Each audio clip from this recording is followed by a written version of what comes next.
नमस्कार, देव माझावरती स्वागत आहे. आज आपल्याबरोबर श्री अनिल काळे काका आहेत. प्रत्येकाला प्रश्न पडला असतो की परमार्थ का करावा. इकडे एक ज्वलंत उदाहरण आहे. काका हे अशा सर्वात करप्ट डिपार्टमेंटमधून सर्वात क्लीन बाहेर निघालेत. ही त्यांच्याकडनं एक ती खासियत मला काल समजली. माझी ओळख काकांशी झाली. हे तुम्ही बॅकग्राऊंड दिसतायत, कालचा बॅकग्राऊंड हाच होता, कारण काल केणी काका आले होते आणि त्यांचा इंटरव्ह्यू इकडे झाला होता. काकांची ओळख माझी श्रीकांत दादा सौंदणकर हे पुणे अक्कलकोट पुणे सेवा यात्रा चालवतात गेले 25 वर्ष. तर ते मला काल इकडे घेऊन आलेले. तर हे समजलं की ह्या दादा काकांचा इंटरव्ह्यू घ्यायचा आहे. आता आपण त्यांच्याकडनं खूप गोष्टी आज जाणून घेणार आहोत. तर नमस्कार काका. काका, तुमचा बॅकग्राऊंड सुरुवात जर कोणाला सांगायची झाली जो बिलीव्ह करणार नाही की तुम्ही जेलर होता. जेलर, अध्यात्म, हे सांगड कशी झाली आपण सुरुवातीपासून घेऊया. कारण कसं की कुठल्याही व्यक्तीचं जो जेव्हा त्या जागी येतो त्याच्या स्वतःची पूर्वकर्म नसतात, त्याच्या आईवडिलांचे पण ते संस्कार असतात. आपण तुमच्या आईवडिलांपासून चालू करूया. माझे वडील सहजिल्हा निबंधक आणि मुद्रांक जिल्हाधिकारी म्हणून कार्यरत होते. धुळ्याला ते रिटायर झाले, सेवानिवृत्त झाले. माझी आईसुद्धा हाऊसवाईफ होती. ती लहानपणापासून आम्ही तिला पाहत आलो की हे जोडपं म्हणजे आईवडिलांचं धार्मिक होतं आणि ते संस्कार आम्हाला लहानपणी तिच्याकडनं आणि तितकेच वडिलांच्याकडनं उभयतांच्याकडनं मिळाले की ज्याच्यामुळं आज आम्ही आहोत. तर हे संस्कार मिळाल्यानंतर लहानपणी देवाकडं तर शोध घेण्याच्या दृष्टीनं माझा प्रवास सुरू झाला. म्हणजे आध्यात्मिक पार्श्वभूमी माझ्या जीवनाला होती आणि ते करत असताना 10वी-11वीला असताना मी हे करायचो, काय जप करायचो रामाचा. माझ्या हातनं 25 लाखाचा जप श्रीरामांनी करून घेतलं. ते देवी शक्तीनं, यांच्या आशीर्वादानं, आई वडिलांच्या पूर्वजांच्या पुण्याईमुळं. आणि मग तिथं असे अनुभव यायला लागले आणि मन थोडंसं गोंधळलं गेलं की बाबा खरा देव कुठं असतो, त्याच्याकडं कसं पोचण्यासाठी आपण काय केलं पाहिजे, आपल्या जीवनाचं उद्दिष्ट काय असलं पाहिजे. अशा दृष्टीनं डोक्यामध्ये इतकी चलबचिल झाली की स्थिरता अजिबात नव्हती, मनाची नव्हती आणि शरीराची नव्हती. अशा परिस्थितीमध्ये मग रामायण आपलं हे गीता रहस्य वाचलं, नारद भक्तिसूत्रे वाचली, भगवद्गीता वाचली, पण तो कुठं असं हे मिळालं नाही की बाबा त्याच्या प्रत्येकाचं जे देवाचं वर्णन आहे ते प्रत्येक ठिकाणी वेगळं वेगळं दिसायचं, पण तो एकच आहे याचा अनुभव हा नंतर आला. की ती शक्ती जी आहे, नावं विविध आहेत, रूपं विविध आहेत, परंतु त्याच्यातनं जे आपल्याला जिथं जायचं लक्ष हे एकच आहे. प्लॅटफॉर्म्स निराळे असतील, धर्म निराळे असतील, उपासना पद्धती वेगळ्या असतील, परंतु त्या एकालाच म्हणजे जसं म्हणतात की एको अहम बहुधा वदंती, या पद्धतीनं त्याचा शोध घेण्याचा प्रयत्न सुरू झाला. नंतर त्यामुळं 11वीला मला मार्क कमी पडले, पर्सेंटेज. ठीक आहे म्हटलं, काय त्याची इच्छा. आणि मग पुढच्या प्रवासामध्ये मग जसं हे व्हायला लागलं तसं तसं मग गजानन महाराजांच्याकडं आम्ही वळलो, भक्तीकडं, त्यांच्या साधनेकडं. तर तो एक किस्सा असा की उस्मानाबादला वडिलांच्या सोबत राहत असताना आणि नोकरीच्या अगोदरची ही घटना आहे. तर शेगावने एक पोथी आमच्याकडं आली. ते जे पुस्तक विक्रेते होते ते घेऊन आले काका, पण आम्ही ती नाकारली, कारण आमच्याकडं पुष्कळ पोथ्यांचा संचच होता. आणि असं करताना त्याचा परिणाम आम्हाला, म्हणजे ती गुरुवारी आली होती आणि आम्ही ती त्या गुरुवारी नाकारली. अर्थात तो प्रसाद होता त्या देवतेचा किंवा त्या यांचा संतांचा, आणि तो नाकारला गेल्यामुळे त्याचा अनुभव आम्हाला तात्काळ पुढच्या ह्याच्यामध्ये नजीकच्या काळात आला. त्यामुळे परत एकदा असा प्रयत्न केला की आपण पैसे पाठवून ती परत VPPनं मागवावी, आणि ती आली, ती गुरुवारीच आली. आणि अशा रीतीनं आम्ही गजानन महाराजांच्याकडं म्हणजे गजानन महाराजांच्या भक्तीकडं आकर्षित झालो. ही साधनं सुरू झाल्यानंतर हळूहळू मग शेवटी हे घडायला लागलं, म्हणजे यात्रा घडायला लागल्या की ज्याच्यामध्ये तुमचं अक्कलकोट, गाणगापूर, कुमसगी, हुमणाबाद, नंतर अशा पद्धतीनं गिरनार, अशा ह्याचे जसं जसं वाढत हे चाललं, म्हणजे हा आलेख जसा वाढत चालला अध्यात्माचा, तसे तसे अनुभूती यायला लागल्या, तशी तशी त्या याच्यातली साधक लोक, सिद्ध लोक, विभूती ह्या जीवनात यायला लागल्या. आणि त्यांच्या आशीर्वादानं आणि कृपेनं हे आताचं जे काही जीवन आहे की ज्याच्यामध्ये शांतता आहे, समाधान आहे आणि वैराग्य आहे आणि ज्ञानही आहे, अशा पद्धतीचं ही वाटचाल ही सुरू झाली. या वाटचालीमध्ये मध्यंतरीच्या काळामध्ये नोकरी करत असताना आजारपणाचा एक कालावधी, ज्याला म्हणतात बॅड पॅच, तर तो असा आला की 5 वर्षासाठी मला आजारी होतो. मी पुण्यालाच होतो, वडिलांच्या बरोबर होतो, वडील रिटायर झालेले होते. तर असं करत असताना म्हणलं आता कोणी हिच्याशिवाय, माझ्या मिसेस शिवाय, अंजली, तिच्याशिवाय दुसरं कोणी, आणि आई वडील आणि परिवार, आमचा परिवारातली बहीण भाऊ यांनी मोलाचं सहकार्य केलं. आणि त्याच्यातनं ही 5 वर्ष मी अक्षरशः म्हणजे ह्याच्यात काढले, म्हणजे माझं नशीब काय असतं आणि त्याचे हे फटके कसे असतात हे अनुभवलं मी. आणि हे करत असताना त्याच्यातनं वाचलो, ही त्या देवतेची कृपा किंवा त्या साधनेने मिळालेल्या शक्तीमुळे ते शक्य झालं. आणि ह्या सगळ्याच्या ह्याच्यातनं मी परत एकदा, म्हणजे माझे आजोबा जे होते पुण्यामध्ये डेप्युटी कलेक्टर RDC होते ब्रिटिश काळामध्ये, ते आशीर्वाद बंगला, म्हणजे तुमच्या ह्या रोडला हॉटेल विश्वच्या बाजूला त्यांचा बंगला आहे, आताही आता तो हे झाला. त्यांच्या स्वप्नात आले ते, अरे म्हणले तू हे काही सोडलेलं आहे ना, म्हणजे ती साधना सोडलेली आहे, ती हे करू नको असं म्हणून ते मला वरती घेऊन गेले त्यांच्या गच्चीवर. तिथं त्यांना म्हणजे येतानाच त्यांना साष्टांग नमस्कार केला आणि नंतर ते तिथनं येऊन तळ्यातल्या गणपतीकडे निघून गेले. पहाटेचं हे स्वप्न. तर त्याच्यात मग त्यामुळं मी सुरुवातीला मी गजानन महाराजांना हे पाठवायचो, मनी ऑर्डर पाठवायचो, पण ती सुद्धा ह्या आजारपणाच्या काळामध्ये बंद झाली. परंतु ज्यांच्या रूपानं मला परत असं मार्गदर्शन आणि आले हे झाला दृष्टांत, की बाबा हे साधना परत सुरू होण्यासाठी परत तू जोडला जा. आणि मग अशाप्रमाणे त्याच्यातून मी आजारपणातलं बाहेर पडलो. ती एक सुरुवात राहिली की एक सरळ साधा सज्जन माणूस आणि ते पण जेलर बनतो. प्रॉब्लेम असा असतो की आई वडील वात्रट पोरगा असेल त्याला मुद्दामून फोर्सेसमध्ये टाकतात, कारण त्याची तिकडे बरोबर तिकडे समाजाला त्याची गरज तिकडे असते. पण असा व्यक्ती तिकडे जातो, ही इज कॉन्फ्लिक्टिंग इंटरेस्ट. त्याच्याबद्दल थोडंसं सांगा. आता ह्याच्यामध्ये असं की त्या सर्व्हिससाठी, त्या सेवेसाठीच माझी योजना झालेली होती असं म्हणावं लागेल. मी त्याचं उत्तर असं देईन की ज्याच्यामुळे जिथं माझी गरज आहे तिथं ईश्वरी शक्तीनं मला तिथं पाठवलं. अर्थात ही सुद्धा जी जेल म्हणतात ती काय अगदी निग्लेक्टेड अशी वास्तू नाही आहे, जिच्यामध्ये श्रीकृष्णाने स्वतः जन्म घेतला, तेव्हा ती पुण्यभूमीच आहे. आणि तिथे येणारी माणसं ही चुकलेल्या माणसाला वाट दाखवण्याचं काम आणि त्यांना न्याय बोलून देण्याचं काम ते ईश्वराने माझ्यामार्फत ते करून घेतलं असं मी म्हणेन. त्यामुळं जिथं ज्याला गरज आहे तिथं पाठवतो, ती शक्ती पाठवते. आणि खरंच असा अनुभव आला की ह्या जे कैदी जे वगैरे असतात त्यांना जीवनामध्ये हे लहानपणी म्हणजे त्यांच्या संस्कार, संगत, मी ते अनुभवलं, ते संस्कार, संगत आणि परिस्थिती यामुळे तो मनुष्य बिघडतो. संस्कार चांगले मिळत नाहीत. लहानपणी आई असते तर वडील नसतात, वडील असतील तर आई नसते, कधी दोघंही नसतात. असा हा फुटपाथवरचा जीव अशा संगतीत सापडतो की जे दारू वाहतूक करणारे, गांजा चरस पिणारे, ज्यांना जीवनाचं लक्षच नाही, शिक्षण नाही, मग त्याला काय मिळणार आहे, अशा संगतीत सापडल्यानंतर तो कसा घडला जातो, अशा पद्धतीने घडला जातो. लहानपणी जसं आपला कुंभार माती ओली असताना तिला आकार देतो आणि एकदा ती भट्टीतनं काढल्यानंतर ती जी काही वस्तू असेल तयार झालेली तिला फुटण्याशिवाय दुसरा पर्याय नाही, तसं ते व्यक्तिमत्व लहानपणी असं घडत असतं. आणि त्याला जर संस्कार मिळाले चांगली, मग संगत कशीही असो आणि परिस्थिती कशी असो, सहसा मनुष्य त्या मार्गापासून दूर जात नाही.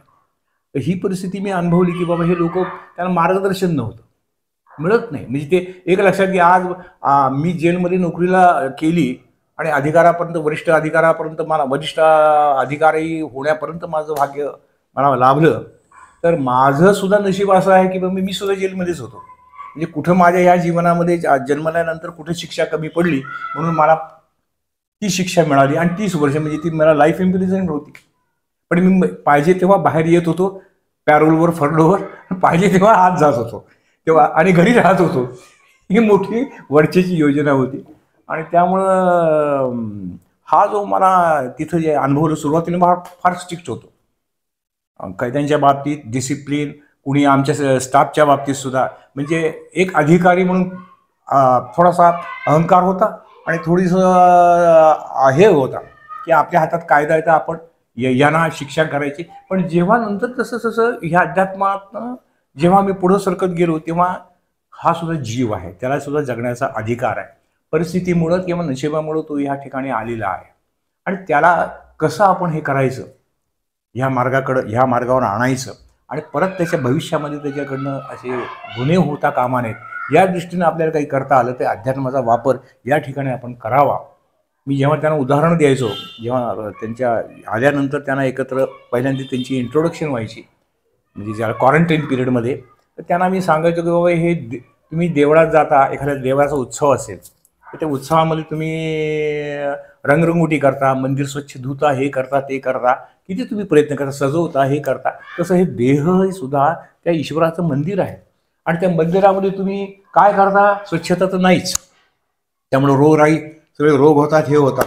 त्याच्यात व्यसनं सगळी निर्णय प्रकारची. देवाला काय नैवेद्य दाखवतात, आज जो तुम्हाला चालवणार आहे त्याला दारू, गांजा, सरस अशा पद्धतीचं. आणि जेव्हा तुम्ही आतमध्ये असता तेव्हा तुमची घरची जी लोक असतात अवलंबून असणारे, त्यांची अवस्था कशी असते. तर जो मुलगा ज्याच्या हातात पाटी असायला पाहिजे तो डोक्यावर पाटी घेतो आणि मोलमजुरी करतो. बायकोसुद्धा उंबऱ्याच्या बाहेर पडावं लागतं आणि गेल्यानंतर ही सगळी दुनिया जी आहे ती शॉपरांनी भरलेली आहे, जंगली. शेवटी मनुष्य हा जंगली प्राणीच आहे. फक्त सत्सद्विवेक बुद्धीचा त्याला हे दिलेला आहे, ईश्वरी हे मिळालेलं आहे वरदान. त्यामुळं तो कशी वापरायची ही त्यांनी ठरवायचं, त्याच्या कर्माची निवड त्यांनी करायची, चांगली किंवा वाईट, दुसऱ्या जीवाच्या बाबतीत. आणि त्याप्रमाणे चालत हेच तर ही जी सेवा आहे, या सेवेतनं सत्कर्म घडत असतं. म्हणून तुमची साधनेबरोबर म्हणजे दुप्पट साधना असेल तर चौपट सेवा पाहिजे आणि ती सुद्धा अहंकार रहित आणि स्वार्थरहित असं अवलंबलं. त्यामुळं काय झालं की ती लोक म्हणजे माझ्याकडं हे होतं, पिस्तूल होतं, हे होतं, तेव्हा पण मध्ये कधी गरजच भासली नाही. मी जेव्हा माझ्या ऑफिसमध्ये जेव्हा ते यायचे तेव्हा माझ्या स्टूलवर बसवायचो त्यांना मी, काय तुझी अडचण आहे, काय आहे, माझ्याकडनं जे काही शक्य असेल किंवा माझ्याशी जोडलेल्या जेल विभागाशी जोडलेल्या ज्या काही एजन्सीज आहेत त्यांच्याकडनं काय मदत मिळवून देता येईल त्याला, आणि त्याचं जीवन नंतरचं जे आहे उर्वरित ते ह्या जेलपासून कसं दूर त्याला ठेवेल हा माझा प्रयत्न असायचा. आणि त्यामुळे त्याचा रिस्पॉन्स इतका 100% रिस्पॉन्स. आणि सगळ्या जाती धर्माचे लोक सगळे एका ठिकाणी अशी एकच जागा आहे की ती म्हणजे जेल. म्हणजे वाघही आहे, सिंहही आहे, कोल्हाही आहे, लांडगा आहे. ती मी इन शॉर्टमध्ये म्हणतो की माणसांचं प्राणी संग्रहालय म्हणजे जेल. I define. तर त्यामुळं परंतु मला ह्या गोष्टींची पथ्य पाळल्यामुळं, कारण शेवटी असं आहे ती असुरी शक्ती आहे, ही दैवी शक्ती आहे. तेव्हा असुरी शक्तीपेक्षा दैवी शक्ती ही केव्हाही शक्ती हे आहे, सशक्त आहे आणि प्रभावी आहे, ठरते. आणि त्याच्यातनं त्यांना चुका कळायला लागली की आपण का चुकलो, कसं चुकलो. आणि मग त्यांना अगदी म्हणजे सरकारी नातेवाईक बनून मी त्यांचं हे केलं, म्हणजे पालन पोषण. जशी म्हणजे विष्णूंना जशी हे आहे की पालनाची दिलेली आहे जबाबदारी, जशी ब्रह्मदेवांची निर्मिती आहे, शिवाचं हे आहे संवार आहे, विष्णूचं पालन आहे. तर त्या भूमिकेतनं मला ह्या अध्यात्म वापरता आलं आणि माझी सेवा घडली. आणि त्याचा परिणाम म्हणजे ही माणसं हे व्हायला लागली, त्यांच्या जीवनामध्ये बदल दिसून यायला लागला. आणि मग अगदी म्हणजे पिन ड्रॉप सायलन्स असायची. 200, 300, 500 कैदी बसायचे. तर ते इतकं जबरदस्त हे झालं की नंतर मी म्हटलं की बाबा, आणि ॲटोमॅटिकली मी ह्याच्याकडनं ह्या ट्रॅकवरून ह्या ट्रॅकवर आलो. आणि मग हे करत असताना त्यांची म्हणजे सेवाच होती ती मला परमेश्वराने दिलेली, की त्याच्यातनं त्या मूर्ती घडवायच्या बिघडलेल्या. आणि ते घडवण्याचं काम अगदी ह्या अध्यात्मानं 100% केलं.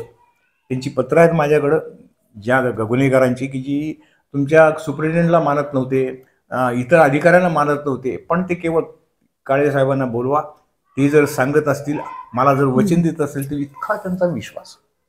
म्हणजे तुम्ही एक उदाहरण म्हणून त्यांच्यासमोर प्रस्तुत.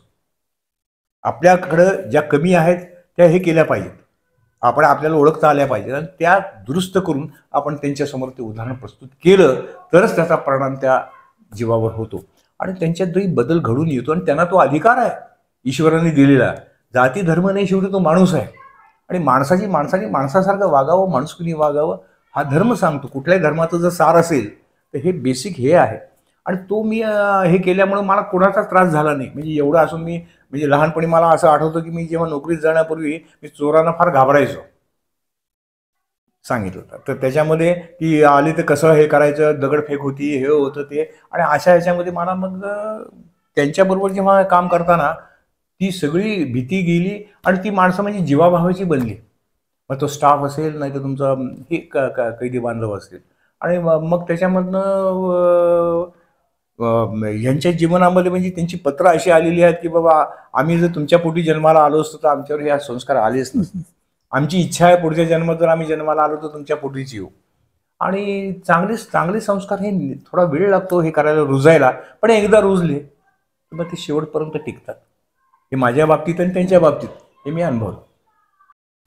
काका, तुम्ही अशा पोझिशनला होता की प्रलोभन दिवसाला 4 वेळा कमीत कमी, आणि आता ते एक प्रकरण हल्लीच झालं होतं, त्या बिचारीला जीव गमवावा लागला आणि ते पण तुमच्याच डिपार्टमेंटचा व्यक्ती होता.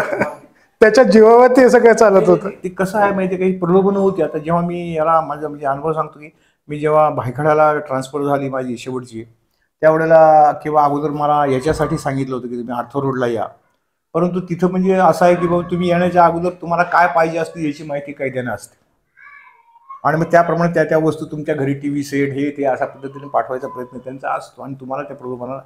आता माझं धुळ्याचं एक सांगतो की मी. काका, 1 मिनिट थांबा, हे लोकांनी बघितलं पाहिजे. हे बघा, हा टीव्ही परत बघायला मिळणार नाही कुठे. तर प्रलोभन लहान धुळ्याला असताना पहिल्यांदा माझे पोस्टिंग ट्रेनिंग पुण्यात झालं आणि मी धुळ्याला पोस्टिंग झाल्यानंतर तिथं असा एक दिवस प्रसंग आला की हे काय की त्या एक वडील आणि आई त्याची शोधत आले तर त्यांचा मुलगा कुठे सापडत नव्हता. मुंबई वगैरे सगळ्या जेलमध्ये पाहिलं, हे केलं त्याला, पण तिथं काही त्यांना मिळालं नाही. पण धुळ्याला ते आले, बूस्टर स्कोप म्हणजे धुळ्याचं हे असल्यामुळं, लहान मुलांसाठीचं असल्यामुळं, तर ते त्याच्यात आम्हाला तो सापडला. त्याची त्यांना आनंद झाला फार मोठा की आमचा मुलगा सापडला आणि यांच्या कस्टडीमध्ये आहे, जेल कस्टडीमध्ये, मॅजिस्ट्रेट कस्टडी. आणि मग त्यांनी आमच्या हे केलं की मला त्याला भेट मिळेल का. आमच्या त्यांचा अर्ज घेतला रीतसर, कुठलीही प्रोसिजर ह्याच्याप्रमाणे सरकारी प्रोसिजरप्रमाणे आणि वरिष्ठांचे आदेश घेतल्याशिवाय कुठलंही मी स्वतःच्या इच्छेनं कुठलंच काम केलं नाही. पण त्याला मी अंमलबजावणी करत असताना कायद्याच्या चौकटीतच ती केली, त्यामुळे मला कुठेही अशी अडचण आली नाही. आणि त्यासमोर वरिष्ठांचा सुद्धा विश्वास की हा काळे आहे ना म्हटल्यानंतर प्रश्नच नाही आहे, तो कुठल्याच ह्याच्यात नाही. तर त्याच्यात झाल्यानंतर मग हे झालं काय की त्याची भेट दिली आणि ती सुद्धा वेळ निघून गेली होती.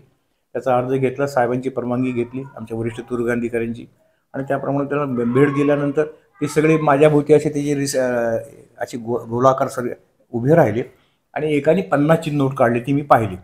50ची नोट घेऊन मग ती दुसऱ्याकडनं पास करत करत करत तिसरा चौथा 5वा शेव माझ्यापर्यंत आली आणि मला हात माझ्याशी मिळवताना त्यांनी ती हातात ठेवली आणि त्या नोटीसकट माझा हात शेकहँड केला. तर मी म्हणलं, हे बघा, ही तुम्हाला त्याची भेट घडून देणं ही कायद्याच्या दृष्टीनं हे माझं कर्तव्य होतं, ते मी केलं. याच्या विरुद्ध मी स्वतः आहे, त्यामुळे ह्याचा प्रश्नच येत नाही, हे घ्या परत. हे का माझ्या वरिष्ठांना लगेच मी जे काही करायचो त्याची मी ह्याला सांगायचो, कानावरही घालायचो माझ्या वरिष्ठांनी, असा प्रयत्न झाला, परंतु मी काही ती घेतली नाही, हे केलं नाही. तर त्यांना आश्चर्य वाटलं, अहो म्हणे आम्हाला त्या भेटीसाठी 5-5 हजार रुपये द्यावे लागतात. मुंबईसारख्या ठिकाणी याच्या ठिकाणी जर गेलं तर 5-5 हजार रुपये ते एका 5 मिनिटाच्या 10 मिनिटाच्या भेटीसाठी, तुम्ही काही घेत नाही.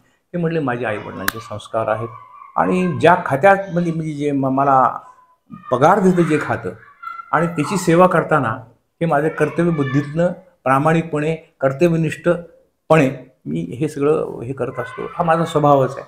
त्यामुळे मी ह्याला प्रलोभनाला असल्या बळी पडत. नंतर दुसरा एक, आता भायखळ्याला असताना एक दिल्लीचा आमदार आला होता, खासदारच असेल तो कदाचित. त्याला हे केल्यानंतर आम्ही ते प्राथमिक आमचं ते क्वारंटाईन पिरियडमधलं सगळं लेक्चर ऐकल्यानंतर तो सुटला जामीनावर. सुटल्यानंतर मला भेटला बाहेर आमच्या जेलच्याच. ते सगळे पुढारीच्या ह्याच्यातला टाईप त्याचा पोशाख सगळा हे ते परिधान केलेला. आणि म्हणून तुम्हाला काय, तुमच्यासाठी मी काय करू. म्हणलं काही नाही, हे जे प्रेम आहे ना हेच कायम ठेवा बस, माझ्या तुमच्याकडं काही अपेक्षा नाही. तर त्यांना आश्चर्य वाटायचे की बाबा हे लोक दुसरीकडे काय वस्तू मागतात, पैसे मागतात, हे करतात ते करतात, आणि हे असं कसं काय. ते म्हणजे मी असं समजतो की भांगेमध्ये तुळस अशा प्रकारचं माझं त्याच्या ते सेवा अशी होती की जेणेकरून, आणि परमेश्वरी कृपेनं मी ह्या सगळ्या प्रलोभनापासनं, सगळ्या अडचणींपासनं मला त्या वेळेला त्या शक्तीनं मदत केली, आणि मला कधीही चुकीच्या मार्गावर जाऊ दिलं नाही. आता इथे ह्या संदर्भात बीडमध्ये एक असा एक्सपिरियन्स झाला, मी सांगतो की कैदी एक वरती चढला, भिंतीवरून पडून जायच्या तयारीत होता. आमच्या शिपायालाही माहीत नाही, तिथं जे ऑन ड्युटी होतं त्यालाही माहीत नाही. तर आमचा ह्या वॉर्डर जो असतो, कन्व्हिक्ट ओव्हरसियर यांच्या कैद्यांना म्हणतात, CEO म्हणतात त्याला, त्यांनी मी ऑफिसमध्ये बसला असताना तो मनुष्य त्यांनी एक त्याचा दुसरा कैदी पाठवला. साहेब ताबडतोब या म्हणे तुम्ही. म्हटलं काय झालं. तो वरती तो चढलेला होता, तो वरती उभा होता, त्याचा एक पाय खाली होता यांनी धरलेला, आणि तो 6 फुटाचा होता CEO, आणि त्यांनी त्याचा पाय धरला आणि पळून जायला कुठंच त्याला हे बघा साहेब म्हणा, हा पळून चालला होता. ह्याची भणक आमच्या स्टाफला नाही, कुणाला नाही, पण कैद्यांनी मग त्या प्रकरणात मला हे केलं, सहाय्य केलं आणि वाचवलं. तसाच अनुभव एक ठाण्याला असताना आमचे सुप्रिटेंडंट रजेवर, डेप्युटी सुप्रिटेंडंट रजेवर, म्हणजे माझ्याकडे चार्ज होता. आमचे जे सुभेदार असतात, गार्डियन स्टाफचे इंचार्ज, ते रजेवर. आतमध्ये एक काय वसनिक म्हणून नावाचे तुरुंगाधिकारी, आणि बाकीचे सगळे अधिकारी रजेवर अभ्यासासाठी. आतमध्ये 3,000 माणसं आणि बाहेर आम्ही दोघंच.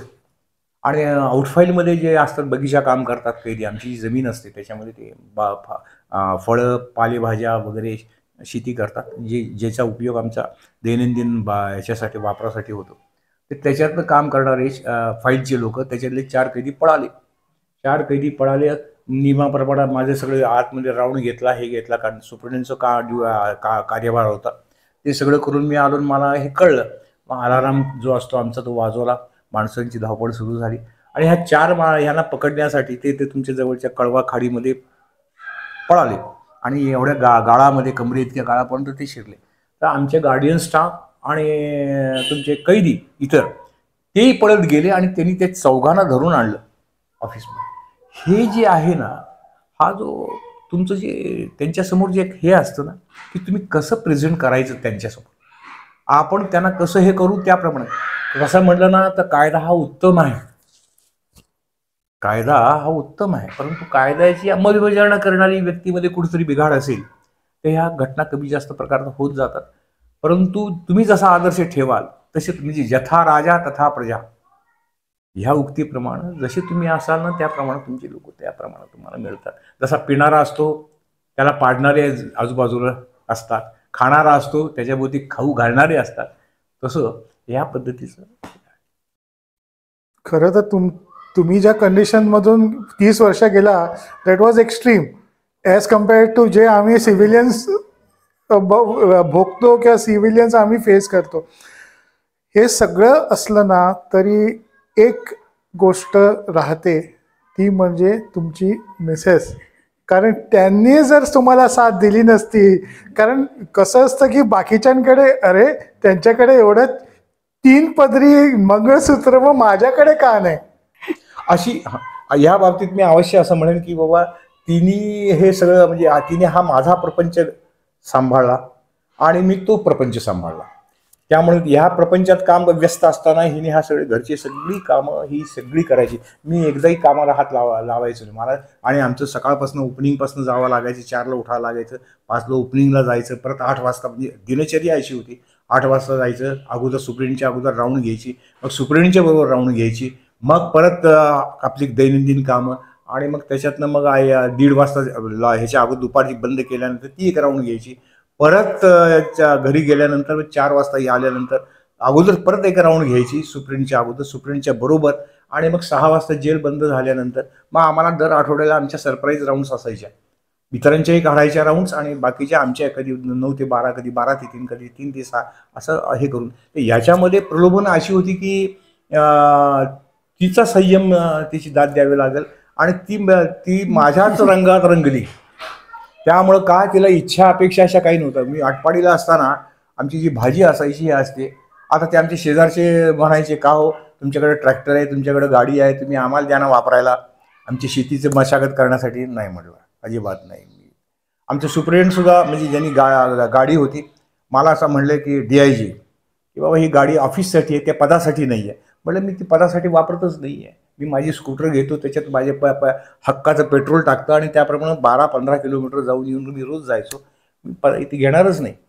म्हणजे इतकं ह्या पद्धतीने पथ्य पाळली मी.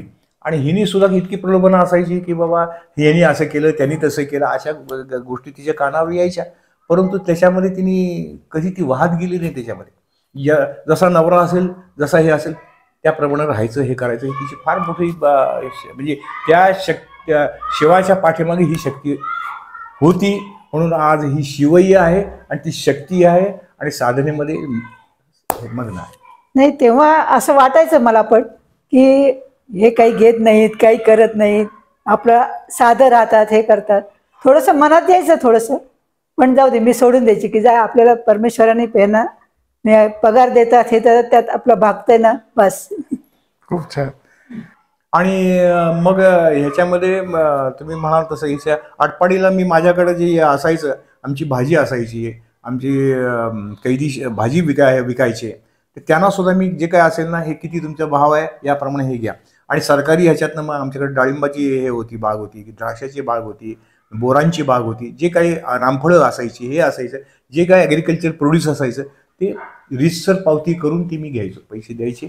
आणि दुसरे सुद्धा म्हणायचे, अहो आणा ना बोरा आम्हाला, म्हणजे पैसे द्या माझ्याकडं, त्याची रिसिप्ट तुम्हाला मी आणून देतो आणि काय जे असेल त्याप्रमाणे बाजारभावाप्रमाणे तुम्हाला मिळेल. अशा पद्धतीचं शेवटपर्यंत अगदी म्हणजे ते टिकवलं मी. तिथले सुद्धा कैदी विकायला यायचे भाजी. मॅडम म्हणे पैसे देऊ नका तुम्ही. म्हटलं नाही, यांना हे आवडणार नाही, तुम्ही पैसे घेतले पाहिजेत, काय असतील ते तुम्ही घ्या. त्याप्रमाणे आम्ही राहत होतो. म्हणजे आणि आहे त्याच्यात आमची समाधानी होतं. म्हणजे अशी म्हणजे असं काही किंवा हाव म्हणा, हे म्हणा, असं कधीच वाटलं नाही. कारण ही पाठीमागं शक्ती आमच्या सगळ्या कार्यावर आणि ह्याच्यावर देखरेख करत असायची. आणि जिथं कुठं आम्ही चुकायचो तिथे ती आम्हाला बरोबर ह्याच्यावर आणायची आणि कधी कमी पडू दिलं नाही. इतकं मिळालं म्हणजे कुठल्याही स्वरूपातला असो, ते आशीर्वाद असो, मदत असो, किंवा तो पैसा मिळालेला जो काही आहे पगाराचा, हक्काचा, इतका पुरून उरायचा, सरायचा सुद्धा नाही अशी परिस्थिती. आणि त्यामुळे काय झालं की मुलाला सुद्धा शिक्षण देताना की काही वेळेला मी अनुभवलं की बाबा आम्हाला खाण्याचा भत्ता मिळायचा, आहार भत्ता मिळायचा. तर ते म्हणे जेव्हा आमची कामं असायची सरकारी याच्यामध्ये, तर तुमचा आहार भत्ता द्या म्हणे तुम्ही आम्हाला, काय तुम्ही तसेच राहा उपाशी. म्हणजे कामं करून घेताना सुद्धा सरकारी याच्यामध्ये सरकारी माणसाकडनं पैसे घेतले जातात. आणि ते हक्क म्हणजे आता तुमची पगाराची बिलं असो, हे असो, पण ते त्याशिवाय पास होत नाहीत. हे सगळं म्हणजे अगदी हे. आणि आपल्याला माहीत नसताना आपण कसं खायचं हेच माहीत नव्हतं, तर खाऊ घालायचं कसं हेही माहीत नव्हतं. काका, ह्याच्यामध्ये ना एक खूप इम्पॉर्टंट गोष्ट की जेव्हा तुम्ही ह्या गोष्टी तंतोतंत पाळल्यात, म्हणून तुमची जी पुढची पिढी आहे ती सशक्त पिढी झाली, ती संस्कारी पिढी झाली. अगदी बरोबर. नाहीतर मी बघितलेलं, कारण माझे वडील गव्हर्नमेंट सर्व्हिसमध्ये होते, की ते बघितलेलं आहे की जेव्हा असा अमाप पैसा येतो त्या मुलांच्या मध्ये काय घडतं, अख्खाच्या अख्खा परिवार बर्बाद होऊन जातो. आणि तुम्ही विशेषतः सांगायचं झालं की ह्या अशा परिस्थितीत आजारी असताना हे करताना म्हणजे गंमत अशी की तो मुलगा 4थीला होता तेव्हा मी आजारी पडलो ह्याला असताना नाशिकला. तर तिथनं त्याला शाळेला न्यायला ही न्यायची सगळी, नंतर त्याला आणायचे, कारण ते लहान आत्ता ह्याच्यात हे झालेला, त्यामुळे तो बावरायचा, हे व्हायचा. इव्हन शाळेमध्ये याला याला असताना औरंगाबादला असताना सुद्धा शाळेतनं पोचवायचं, हे करायचं, ते करायचं. अशा पद्धतीची सगळी तिने म्हणजे कुठल्याही सायकलवर न्यायचं, सायकलवरनं आणायचं, लेडीज सायकल होती याची. पण तिने असं कधी म्हणजे हे करू दिलं नाही. म्हणजे कमतरता म्हणजे कधी वडिलांच्या भूमिकेतनं, कधी आईच्या भूमिकेतनं, कधी दोघांच्या भूमिकेतनं असं तिने हा प्रपंच सांभाळला आणि हे केला. म्हणूनच आज मुलगा एवढ्या अशा मोठ्या पदावर गेलेला आहे. आजही आला तरी सूनबाई असो नाही तर मुलगा असो खाली वाकून नमस्कार करतात. आणि सुशिक्षित असले, हायली एज्युकेटेड असले तरी ग्राउंडवर आहेत लक्षामध्ये. तर मुलाला सुद्धा लहानपणी म्हणजे शाळेच्या ह्याच्यामध्ये त्याला यांच्या आजारपणामुळं ह्याच्यामुळं बऱ्याच परिस्थितीला तोंड द्यावं लागलं. लाड करता पण त्यांनी कधी काही मागितलं नाही. म्हणजे लाड करता म्हणजे काय इतर लोकांच्याकडे, मग आमच्या बहिणीने आम्हाला त्याला कपडे घ्यायचे, आमच्या भावाने हे करायचं, अशा पद्धतीचे त्यांनी कधीही हट्ट केला नाही. आणि कोणाच्या वस्तूला सुद्धा त्यांनी हात लावायचा नाही. जेव्हा त्याला नोकरी लागली तेव्हा त्यांनी पहिली गाडी घेतली, तेव्हा ते गाडीवर बसला. तोपर्यंत अजिबात हे नाही. तू याला कुठली तुमच्या तो हल्ली म्हणतो की मुलांना सगळं, म्हटलं अरे मुलांना आता सगळं मिळतंय, त्यामुळे त्यांची परिस्थिती त्यांना कळतंय ते आपल्या वडिलांकडे आहे भरपूर. तेव्हा आमच्याकडेच काही नव्हतं, तेव्हा आम्ही कसं परिस्थितीशी जुळवून घेतलं सगळं. त्याच्या इंजिनिअरिंग कॉलेजचा खर्च हा वर्षाची 4,000 रुपये फी होती. आणि तो भारतीय विद्यापीठातनं हे झाला, पुणे युनिव्हर्सिटीला अटॅच होतं ते बी. आणि कुठल्याही 4,000 वर्षाला. तेव्हा ह्याच्यामध्ये त्यांनी ते शिक्षण पूर्ण केलं. एकटा राहायचा आमच्या आजीच्या जवळ, म्हणजे आईच्या जवळ. ते हडपसरला वडिलांचं घर होतं.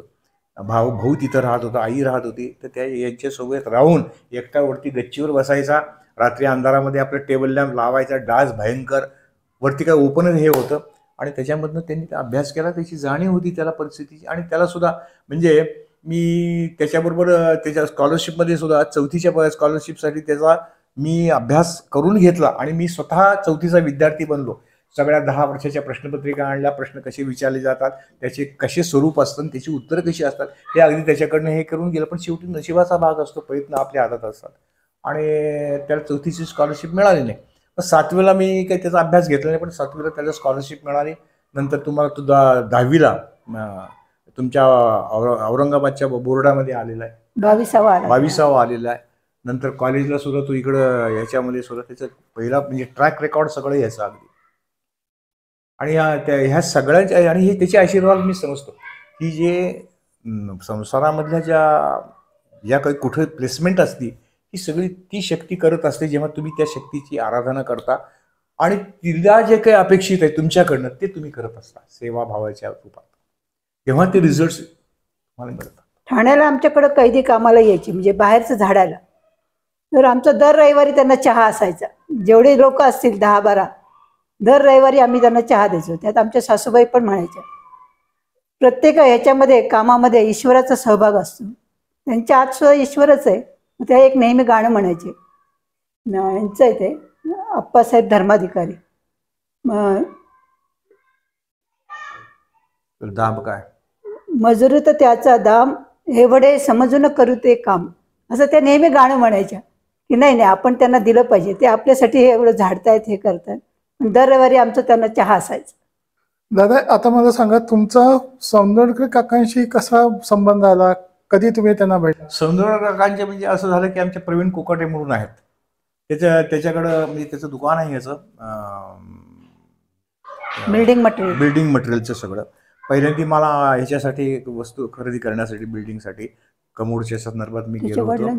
आणि मग तिथं त्याची भेट झाली. आणि हा तो थोडासा धार्मिक वृत्तीचा, म्हणजे माणसं कळायला लागली, वाचता यायला लागली 30 वर्षाच्या सेवेमध्ये कोण कसा आहे. आणि सहज त्याची मग असा परिचय वाढत गेला. मग त्याचे वडील आणि हे सौंदरकर काका क्लासमेट्स. मग त्याच्यामधनं एकदा सौंदरकर काकांना आम्ही बोलावलं घरी पूजनासाठी. त्याने आम्हाला मूर्ती दिली अभिषेकासाठी दर गुरुवारच्या. आणि त्याच्यातनं मग ते सौंदरकर काकांचा परिचय झाला. तेव्हा ते घरी आले, तेव्हा त्यांच्याकडनं कळलं की हे दोघं क्लासमेट होते. आणि तेव्हापासून मग जेव्हा ते असेल तेव्हा ते आवर्जून यायचे. पूजा काय जी असेल ती इथं या वास्तूमध्ये व्हायची. म्हणून मी म्हणतो ना की ही वास्तू, ही व्यक्ती आणि ही वस्तू या इतक्या हे आहेत, म्हणजे लकी आहे की यांचा सहवास वेळोवेळी पाहिजे तितके ह्याच्यातनं तो मिळत असतो. त्यामुळे त्याच्यातनं ते हे असेचे जोडले गेले. तर केणे काका असो, नाहीतर सौंदरकर काका असो, नाहीतर तुझं जे काही मित्र आहेत त्याच्यामध्ये, नंतर संदीप कोयाळकर म्हणून एक आहेत, आप्पाजीचे, शिवशरण आप्पाजी आहेत तुमच्या याचे संस्थाचे, कुठल्या कळगंजीचे. नंतर कुमसीचे आहेत, रघुनाथ जोशी म्हणून आहेत, नंतर हुमणाबादचे आहेत. हे अशी सगळी माणसं ही जसं म्हणतात ना की पेरू पिकल्यानंतर पोपटाला वेगळं आमंत्रण द्यावं लागत नाही, तसं हे कॅरेक्टर जसं हे होत गेलं काय अध्यात्मानं आणि ह्यांनी ज्याला म्हणतो सिंचन झालं त्याचं आणि वाढत गेलं हाय, तसं तसं ते लोक येतात, भेटतात आणि ते तुमच्याशी, आपण त्यांच्याशी जोडले जातो आणि आपली उन्नती त्यांच्या आशीर्वादाने आणि कृपेनं पुढं हे होत राहते. या अध्यात्म आपली जी वाटचाल आहे त्यांच्याशिवाय हे होत नाही, गुरुशिवाय नाही आहे. त्यामुळे अगोदर आमचे हिरा, मला, आमच्या बहिणीला, बहिणीचे मिस्टरांना, या सगळ्यांना आम्हाला हा अनुभव आला की त्यांचा अनुग्रह मिळाल्यानंतर मग हे सुरू झालं. आणि ह्या ह्याच्यातनं, सगळ्या ह्याच्यातनं आम्ही बाहेर पडत गेलो. कुठेही आम्हाला डाग लागला नाही.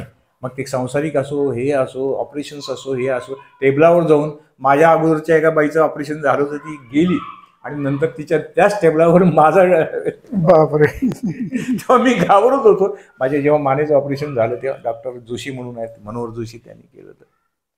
पण ते असं की बाबा ह्या सगळ्या ह्याच्यात त्याचीच कृपा तुम्हाला तारते आणि त्याचं जे कार्य आहे त्याला करून घ्यायचं आहे, त्याच्यासाठी तो तुम्हाला जिवंत ठेवतो. आणि अशा लोकांच्या ओळखी होतात. आणि सोंडळकर काका तर इथं जवळ राहतात. तर ते नेहमी आले की फोन करणार, हे करणार. नर्वेला सुद्धा आम्ही जाऊन आलो, त्यांचं घर बघून आलो स्वामींचं. पण ते एरवीसवा फोन करणार आम्हाला की काय, कसं काय काय. आणि फोनने आम्ही बऱ्याच लोकांशी संपर्क साधला. आता दीक्षित काका म्हणून होते, जी शंकर महाराजांची थेट बोलायची, ते सुद्धा घरी येऊन गेले. माझी आई वारल्यानंतर त्यांनी हे केलं, सांत्वनासाठी आले. ते पहिली ती व्यक्ती.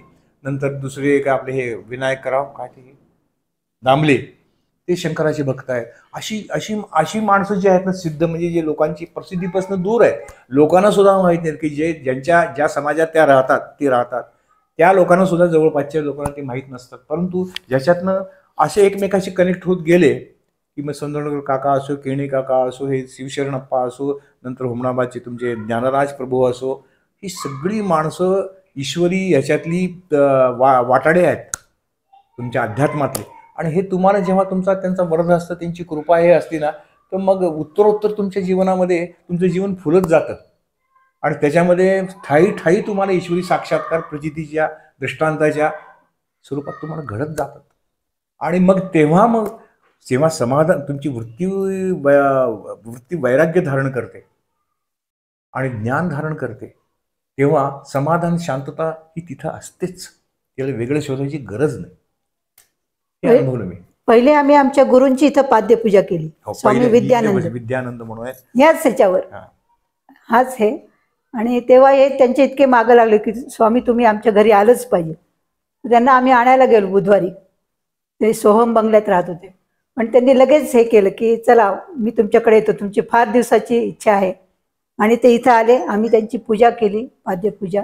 आणि त्याच्यानंतर आप्पासाहेब कडगंचीचे आप्पा, शिवशरण आप्पा, त्यांनी पादुका आणल्या. आणि तेव्हापासून जे आमच्या घरात दत्तभक्तीचं हे सुरू झालं की दरवेळेस पादुका आल्या की त्यांचं पूजन, त्यांचा. आता तुम्हाला दत्तभक्तीची कडगंची जी आहे, जिथे गुरुचरित्र लिहिले गेले, त्याची तर अशी गंमत आहे की जेव्हा ते कडगंचीचे आप्पा, म्हणजे एकदा आम्ही जाऊन आल्यानंतर तिथे तो योगायोग सुद्धा असा की यांनी शेजारचे आमचे जे आहेत खोतवहिनी, त्यांनी तिकीटं काढली होती याला जाण्यासाठी, गाणगापूर, कडगंची वगैरे. तर त्यांची दीर वारल्यामुळे त्यांनी काय केलं की कॅन्सल केली तिकीट. मग त्याच्यामध्ये 2च तिकीट, म्हटलं तुम्ही कॅन्सल करू नका, आम्ही जाऊन येतो.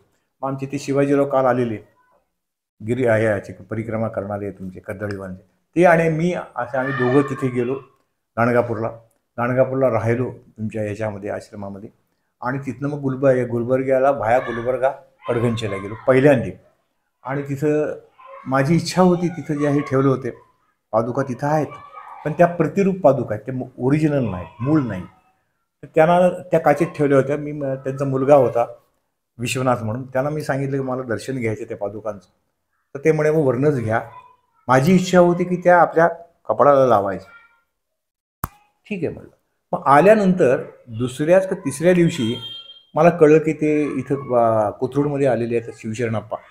त्यांना मी म्हणजे विश्वनाथला फोन केला मुलाला, त्यांनी सांगितलं की ते पुण्यात आहेत, मी त्यांच्याशी संपर्क साधा, पादुका सह आहेत ते.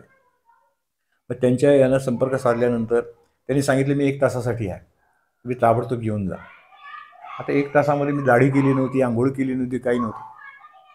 बरं, माझ्याकडे काही साधन नाही, काही नाही. तर मी निघालो पडदिशीने आणि इथे बस स्टॉपवर जाऊन थांबलो. नंतर लगेच त्यांचा फोन आला की तुम्हाला यायची गरज नाही, आम्हीच येतोय. तर कशाने येता हे माहीत नाही, तुम्हाला आम्ही ओळखत नाही, अगोदर पाहिलेलं नाही, तर आता कसं काय करायचं.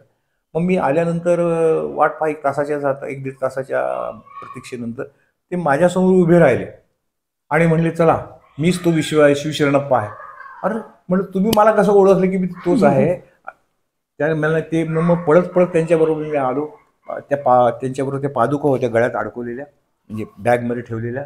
लिफ्टमध्ये हे दिगंबरा दिगंबरा श्रीपाद वल्लभ दिगंबर करत आले. नंतर ते इथं आल्यानंतर बसले, त्या बॅगेतनं पादुका काढल्या आणि पूजन झाल्यानंतर टेबलावर ठेवल्या. मला म्हणले की बाबा हे बघा, आणि तो मला वाटतं असाच गुरुवार वगैरे काही असेल, आणि दुपारच्या वेळेला आले ते म्हणे, आता मी आलेलो आहे आणि ज्या पादुका दर्शन तुला मिळालं नाही त्या ह्या पादुका मूळ आहेत आणि त्याचे तू आणलेले आहे. आता तुझ्या ताब्यात आहे, तुला किती हे करायचं आहे, पूजा हे ते कर.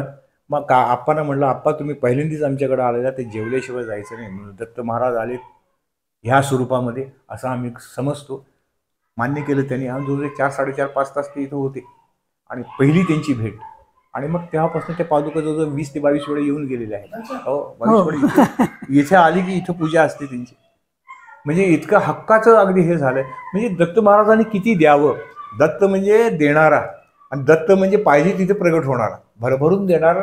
पाहिजे तिथे प्रगट कुठल्या रूपात येतील, फक्त तुम्हाला ते ओळखता आलं पाहिजे. म्हणजे तेव्हा काही आमची हे पण नव्हती, म्हणजे ओळख नाही, काही नाही. आणि याच्या पाठीमागे जेव्हा मी हे करतो, याचा आढावा घेतो माझ्या, याच्यामध्ये मग आमच्या घराण्यातल्या पूर्वजांची पुण्य आहे, आमच्या आईवडिलांची पुण्य आहे, ह्या जे आता आहे वर्तमान काळातल्या त्या जीवांची पुण्य आहे, मित्र जे आहेत जोडलेले त्यांच्या शुभेच्छा, आणि असे संत अधिकारी पुरुष विभूती ह्यांची जी आशीर्वाद आणि कृपा आहे, ह्याचा हा पूर्ण टोटल परिपाक ही वाटचाल आहे. यांची आईची सुद्धा भयंकर हे. माझ्या आईने जो अनुग्रह घेतला होता, ती रोज 3:30 ते 5:30 बसायची. 18 वर्ष त्यांनी 18 वर्ष तिने दिलेला जो जप आहे ब्राह्ममुहूर्तावर सोहम साधना श्वासातनं हे करायचं, अशी तिने 18 वर्षे केली एका आसनावर बसून. आणि तिने जेव्हा तिची पुस्तकं वगैरे हे गेली, जेव्हा ती गेली तेव्हा तिने मला माझ्या नावाने चिठ्ठी लिहिली की अनिल, ही माझी संपत्ती आहे, मी गेल्यानंतर त्याचा तू नीट सांभाळ करशील ना, ह्या ह्या अपेक्षेनं मी तुझ्याकडे ती सोपवते. म्हणजे आईने मुलाला चिठ्ठी लिहिली. हे मी पहिल्यांदा पाहिलं की बाबा ती माझ्या संग्रही आहे. तर हे असं विलक्षण आहे की आई वडील म्हणजे पहिले गुरु, ज्यांनी मला ही दुनिया दाखवली आणि ही सेवा आणि ही साधना करण्याची संधी दिली. नंतर सद्गुरू, ज्यांनी मला अनुग्रह दिला, ईश्वराकडे जाण्याचा मार्ग प्रशस्त केला, ते सद्गुरू. आणि परमगुरु, गुरुणाम गुरु म्हणजे स्वामी समर्थ दत्तात्रय, की जे सर्व यांचे गुरूंचे गुरु आहेत. अशा यांच्यापर्यंत हा प्रवास आता परमगुरूंच्या दिशेने चालू आहे. काका काकू, तुम्ही आम्हाला आज वेळ दिला, खूप खूप धन्यवाद. धन्यवाद.